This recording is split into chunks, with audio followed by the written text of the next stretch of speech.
This is a lesson on lines of symmetry in nature. And we're going to be making a tiger, or you can even turn it into a jaguar, a leopard, any type of a big cat with any color combination. You don't necessarily have to do the color combinations that I'm doing. You might want to do values of purple, light purple, dark purple, red violets, any values you'd like. The first thing we need to do when we start our lesson in symmetry is to fold our piece of paper in half. So I'm folding it on the horizontal, and I'm folding vertical to vertical so that I make an actual crease down the center. And this crease down the center will become my line of symmetry. Whatever is painted on one side will be copied and monoprinted on the other. So I'm actually only drawing and painting on one side. The other side is exact mirror image or print of what I did on this side. I'm going to first start out in the center with, and I'm doing mine in values of orange. I've got some yellow orange, or some orange, some red orange, and then I have this yellowy orange, almost golden color, and then I have a little bit of brown. So I'm going to start off first with the darker kind of red orange, and I'm going to find the exact center of my page. So I'm looking on my line of symmetry, and I'm dividing it in half.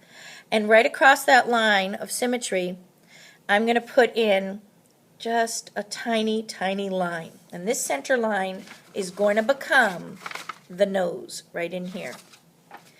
And then I'm going to make it into a letter T. Now notice I'm not starting out with black. I'm not even going to do black at all today. I'm going to let the painting dry before I add my final details. This is just going to show you how to block in everything and get everything done first, and then your fine details you'll finish later. So I'm going to go ahead, I block in, I put my letter T, and then I'm just going to fold it and rub. So every time I make a painting or put some paint on here, I fold and rub. And actually, I'm going to get a really cool, I'm starting to get some really cool images. The paint is just naturally flowing and causing it to form an interesting nose shape. I'm going to put a little bit of a blob right here, not too much of a paint. And again, I'm only doing it on one side. Some kids like to fill it in here. Then I close it, and I'm lightly rubbing just so it prints on both sides. I open it up, and there's an interesting shape. Now that'll work for my nose. I'm happy with that. So as we go along, we just assess what's happening. The next step is to take, and I'm doing this in a darker value right now, and then I'll work in some of my lighter values. I'm going to draw a number 1. Close it, print it, just so that you get, even though it's on the line of symmetry, it's not going to print much beyond that. Then I'm going to go ahead and go up, kind of sloping down and up, and I'm going to make this line go all the way around to the nose. If you don't have too much paint on there, make sure you get a lot of paint there so that it can print. Then I rub that line, and it will reproduce on my other side. Then I'm going to make a number 1, come down, and print. And then I'm going to connect the two. Go right to the center, the line of symmetry. Fold, rub, open up. My next step, I'm going to choose, well actually I can go up first. I'm going to go up from the nose. I'm going to go up a little bit longer, number 1, on the edge of my nose. Rub, this will form the bridge of the nose.